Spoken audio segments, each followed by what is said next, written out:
Alhamdulillah Rabbil Alameen, wassalatu wassalamu ala ashrafil anbiya wal mursaleen, wa ala alihi wa ashabihi ajma'in wa ba'd. Inshallah, we will try to cover this section on how our Salaf differed.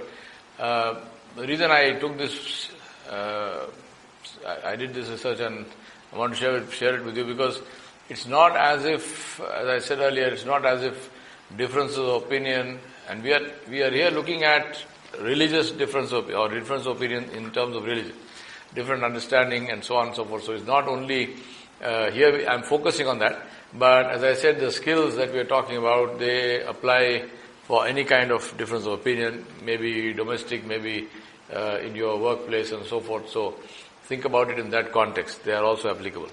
But here we are looking at specifically difference of opinion in terms of religion, because that's where our maximum problem area is. Now, how the Sahaba differed between, in terms of difference of opinion. Now, one of the very famous incidents. Now, I want you to understand this.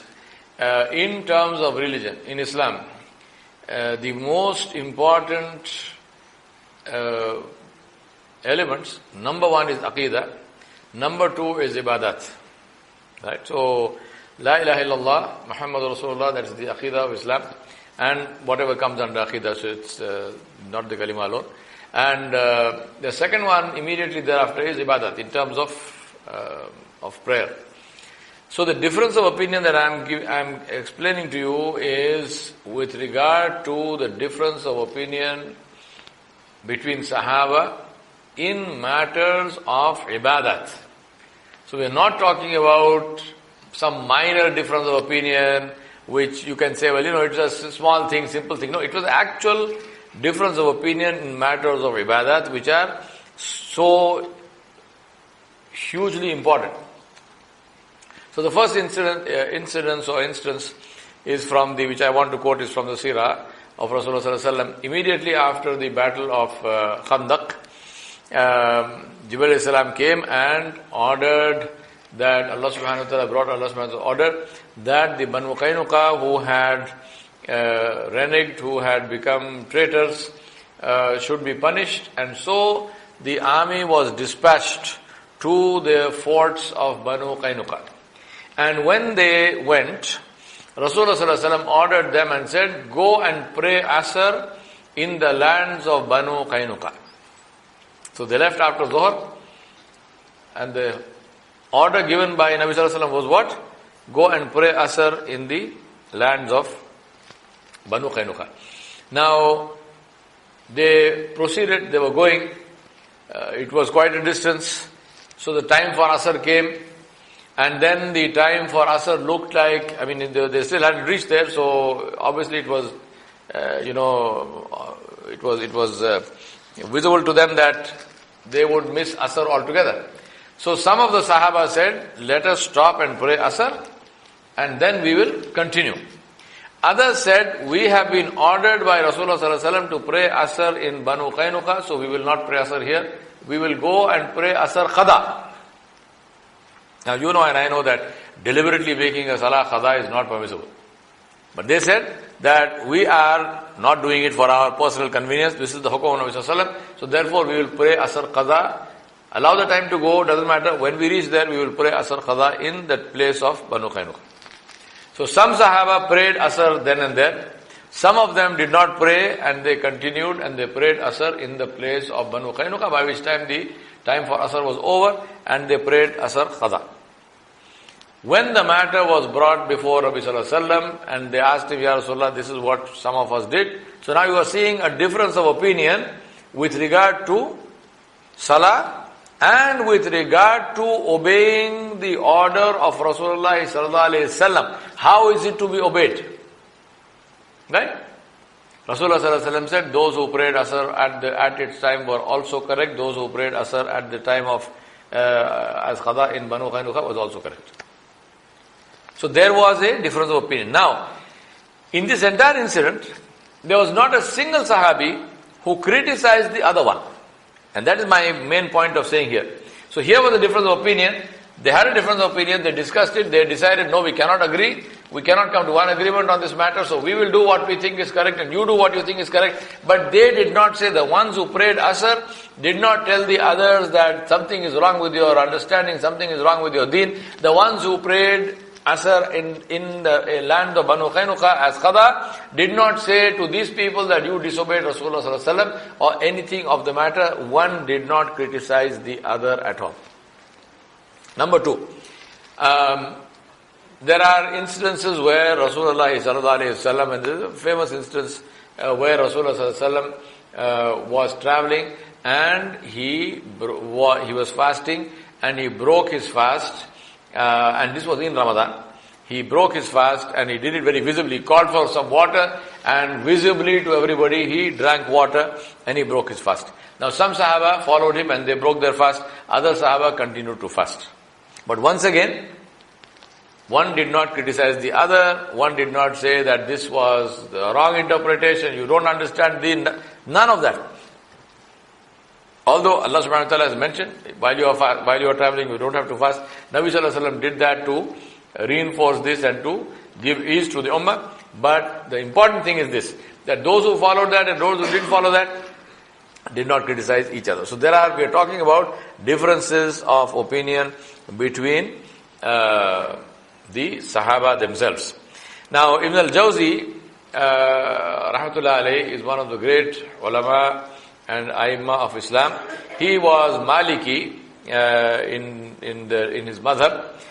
He studied under Ibn al-Arabi, who was Hanbali, who studied under Imam al-Shafi and Imam al-Ghazali. So, people studying under ustads who were from a different madhab, they did not change their madhab, they continued to study and they learned from them. Imam Ahmad bin Hanbal, rahmatullah alayhi, studied under Imam al-Shafi, who studied under Imam Malik, and Imam Muhammad, who was a student of Imam Abu Hanifa, rahmatullah alayhi ajma'in. So, 2-3 different madhabs.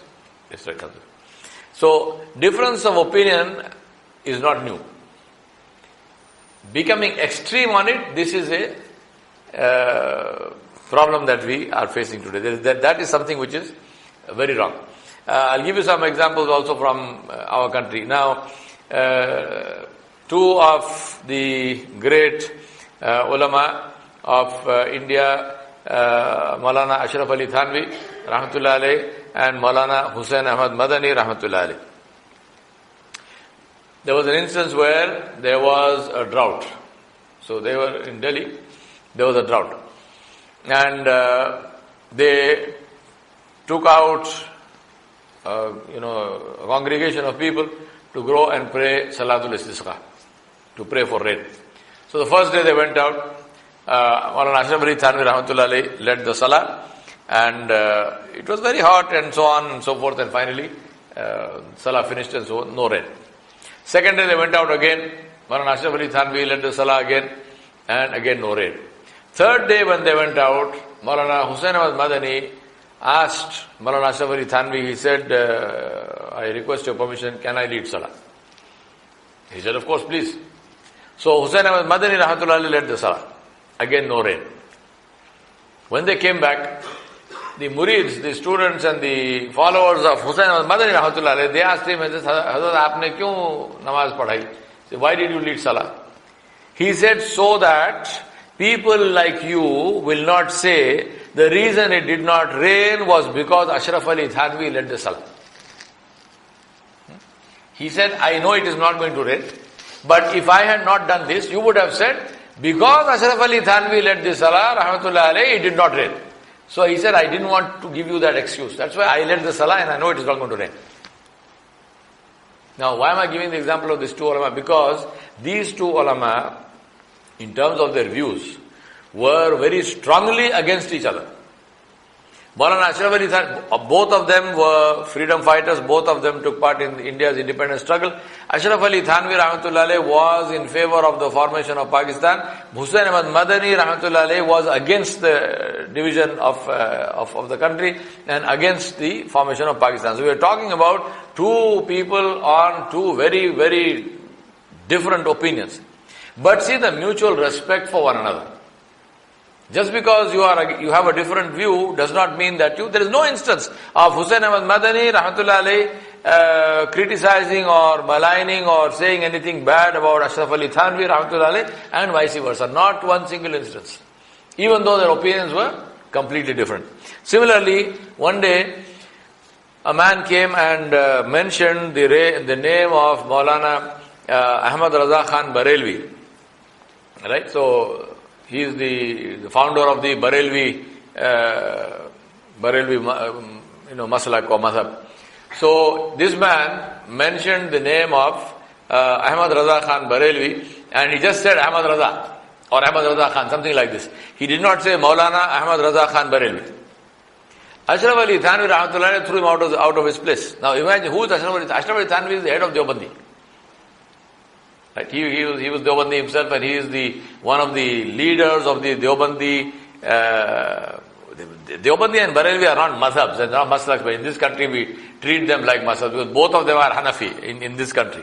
Both Barelvi and Deobandi are both Hanafi, but there are other differences, but actually they are both Hanafi. There's no difference in maslak. Just think about that. I mean, this is the problem. People don't understand the issue of madhab and maslak. So we treat it as, we say, I am Barelvi maslak. Barelvi is not maslak. We say, I am Deobandi maslak. There is no maslak called Deobandi. Both are Hanafi madhab or Hanafi maslak. But the difference of opinion. But difference of opinion, as we know, is pretty strong. So, in this case, even though Maulana Ashraf Ali Thanvi rahmatullahi alayhi was from a completely different point of view as Maulana Ahmad Raza Khan Barelvi, he did not allow a man or he did not accept somebody speaking about Maulana Ahmad Raza Khan Barelvi disrespectfully in his presence. Ahmad Raza Khan Barelvi rahmatullahi alayhi was not sitting there. He didn't know that this was happening. This is the adab, this is the culture of adab that was spread and that was the hallmark of our elders. Now, another one, which is the difference between the Aima.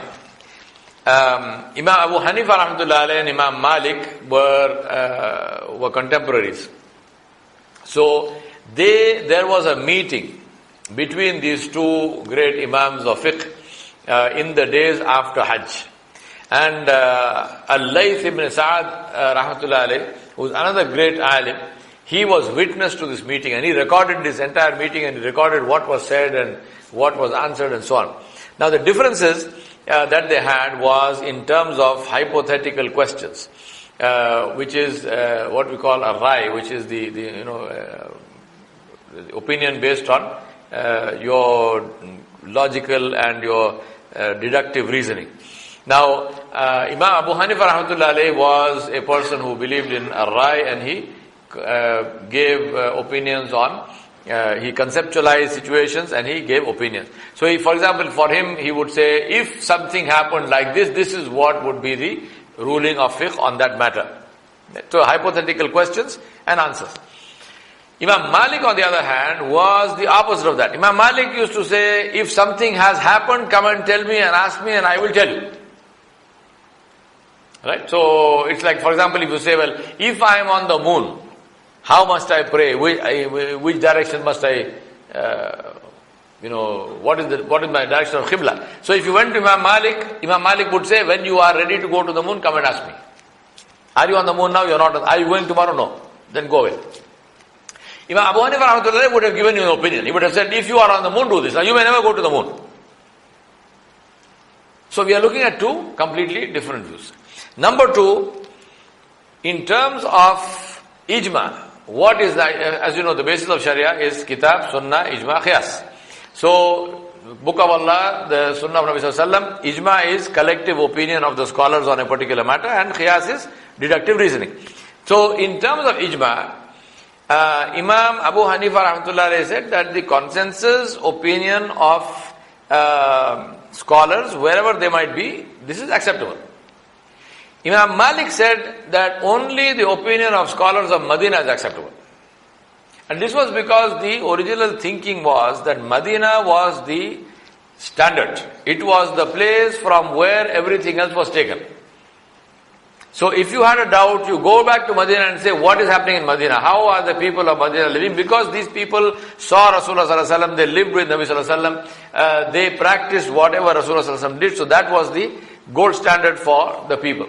Now, by that, from there to Imam Malik's time was, Imam Malik was one of the tabi'in, so it was, some time had passed. So Imam Malik, however, said that the opinion of the Ijma must be the opinion of people of Medina only.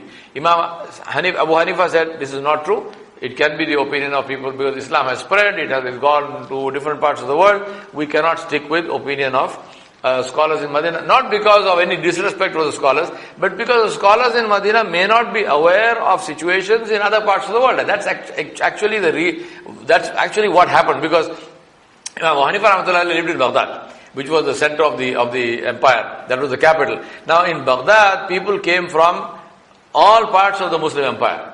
Whereas to Medina, they didn't come from everywhere, because Medina was not the administrative head of the country, it was not the capital, it was not the seat of government. So people came to Medina more for ziyarah and so on and so forth. They didn't come for anything else. So Imam Abu Hanifa rahmatullah's opinion was that the people and the ulama of Medina may not know the situations in different parts of the empire. So therefore, we must accept the opinion of scholars from other places also. So again, you are looking at two very big differences of opinion. Third was the issue of opinions based on ahadith. Now, Abu Hanifa rahmatullahi would extract many more lessons from ahadith than Imam Malik rahmatullahi. So in several cases, there's one case where he extracted 100 lessons from one single hadith. So they had this, call it a debate, call it not an argument obviously, but it's a debate, it's a difference of opinion, sharing of ideas. Now once all this was over, Al-Layth bin Sa'ad radiallahu anhu, he says that he went to Imam Malik rahmatullahi and he asked him, what do you think of Abu Hanifa rahmatullahi? So Imam Malik says, by Allah, Abu Hanifa made me sweat. And he said, by Allah, he is a true jurist. Who is he saying this about? About his, within quotes, opponent. It's not an opponent in that sense, but I'm saying somebody who had a difference of opinion with him, strong difference of opinion. He said he's a true jurist. I have never seen a man debating like this. By Allah, if he told you that this iron rod is made of gold, he would convince you. He would give you dalail where you would believe that this iron rod is actually made of gold. So he says he's got such a fantastic mind, such great reasoning power, such great logical analysis, and so on. So he is praising the one who differed with him. Al-Layth went to Imam Abu Hanifa rahmatullah, he asked him, and Imam Abu Hanifa rahmatullah said, I debated with hundreds of people, but I have never seen a man accept the truth as fast as Malik bin Anas radiallahu anhu. He's saying he has a soft heart, he is a man of truth, and when you give him a dalil, I have never seen anyone accept the truth. Meaning what? Meaning that in many cases, he is accepting something different from his own opinion very readily because he has found the justification for it. Then, what happened thereafter, after this debate? First, Imam Abu Hanifa rahmatullah sent his son Hamad to Medina to learn from Imam Malik.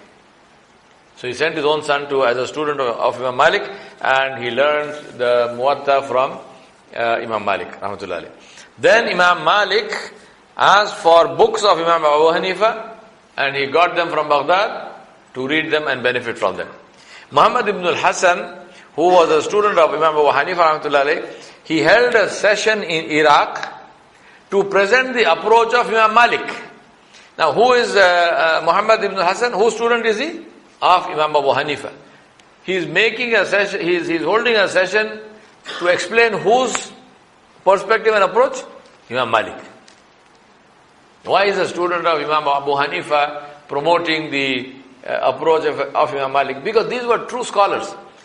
They were not looking at it as this is this person's opinion, therefore I must put it down. No. They are looking at knowledge by itself. And they are saying, Alhamdulillah, here is a different way of approaching knowledge. It's not the same way as my ustad, but that does not matter. It is another way.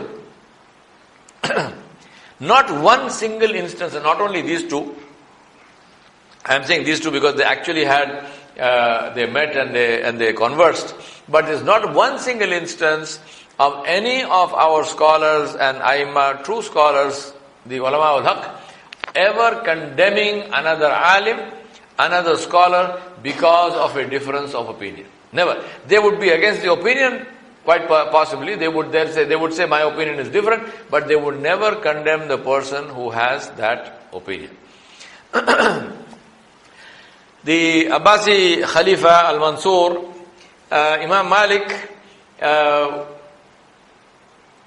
what was his original position? He rejected the opinions of everyone except the people of Medina, except the scholars of Medina. What Al-Mansur did was that he said to Imam Malik, because Imam Malik was very hugely respected. At the time, people used to say, how can I give an opinion when Malik is in Medina? And people would not give a fatwa because of the respect for Imam Malik. So Al-Mansur was the Khalifa. He said, when Imam Malik's Muwatta was written, Mansur said that I will have this kitab inscribed in gold, and we will put this inside the Kaaba, and I will give a farman, I will give a ruling to say that this is the only book of hadith which should be read, and this is the only book of hadith which should be used. Imam Malik put a stop to that. He said no. He refused. And he said that the companions of Rasulullah sallallahu alaihi wasallam are spread all over the world, and therefore we will take the opinions of them wherever they are, not only the people of Medina. Also, another beautiful thing which he said was, he said if Allah subhanahu wa ta'ala has decided to keep the sunnah of his Nabi alive in many different places, in many different ways, I am not going to restrict it to whatever I have collected in my book alone. Imagine this is the wusat-e qalbi, this is the greatness of the heart of the person, which tells you the hallmark of a great scholar. Who would not want his book to be given such great precedence? Imagine it being inscribed in gold and put inside the Kaaba and being taught as the only truthful book. I mean, this is a huge temptation for anyone to say, well, alhamdulillah, this is good. But not Imam Malik. Alhamdulillah, this is the hallmark of a truly pure heart connected to Allah subhanahu wa ta'ala, not after any fame and name and so on. And this is what he said. Now, when Imam Malik rahmatullah alayhi said that the companions of Nabi sallallahu alaihi wasallam are spread all over the world, and therefore we must take opinions must take their opinions and the opinions of scholars from everywhere, whose original position was that? That of Imam Abu Hanifa. That was not Imam Malik's position. But Imam Malik was convinced with that, so therefore he forwarded that position. Now,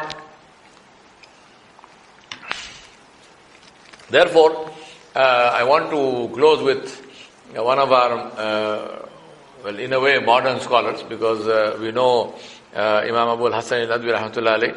A very interesting incident which was narrated to me when I was in Dewsbury. At the inauguration of the Tabligh Markaz, he was invited and he gave the inaugural address. And he said, this is a new world, a new earth and a new sky. Don't import your differences, your ikhtilafat from your home countries into this land. You see the beauty of this advice. He said, this place, meaning he's talking about the UK, but this applies to anywhere in the world. He said, this is a new place, you are making a new beginning. Don't import your ikhtilafat, your differences into this world. Number 2, he said, do not isolate yourself from the people of the land, because the life of a Muslim is the best dawah. So we have a difference of opinion between ourselves. We also have difference of opinion between ourselves and non-Muslims. He said, do not isolate yourselves. Do not live in little, Muslim ghettos.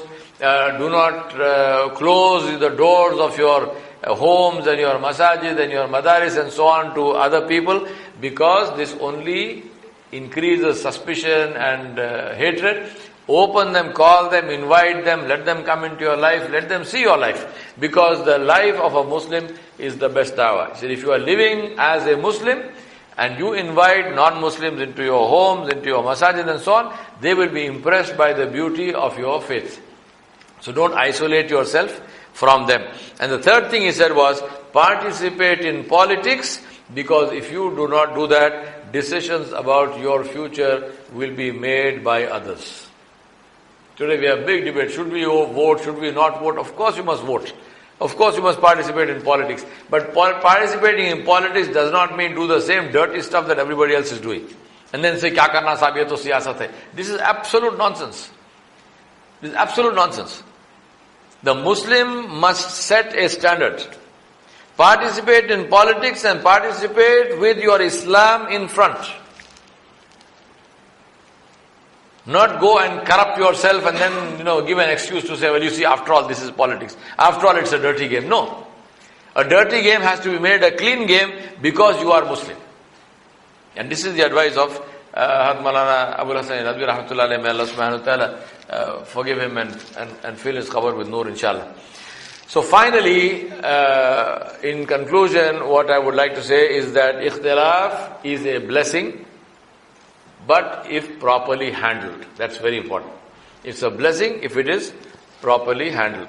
Number two, Ikhtilaf is an indication of commitment to the issue. As I said, if the person had no commitment to the issue, he would not even open his mouth. Why would he disagree with you? Number three is, Ikhtilaf, if it is handled properly, can result in deeper understanding, greater mutual respect, greater friendship, and will prepare you for mukhalifat, will prepare you for opposition, will prepare you for actual, because as I said, difference of opinion is not opposition. But there is opposition in the world. How can you prepare yourself for that threat? By proper ikhtilaf rai, because then you would have seen all aspects of the situation. And that's why I say that ikhtilaf, handled properly, prepares us for all kinds of eventualities. I ask Allah subhanahu wa ta'ala to bless you and to help you to understand this and to enable you to practice this in your lives, in your daily lives, as well as in understanding this deen. And very important to remember is that never ever accept or agree with people who preach division. Allah subhanahu wa ta'ala told us, do not be divided. وَلَا تَفَرَّقُوا. Allah said, do not be divided. Ikhtilaf, yes, we have a different opinion. We can talk about that. We can agree to disagree with mutual respect, but not divide each other. Jazakallahu khairan. Wassalamu alaikum wa rahmatullahi wa barakatuh.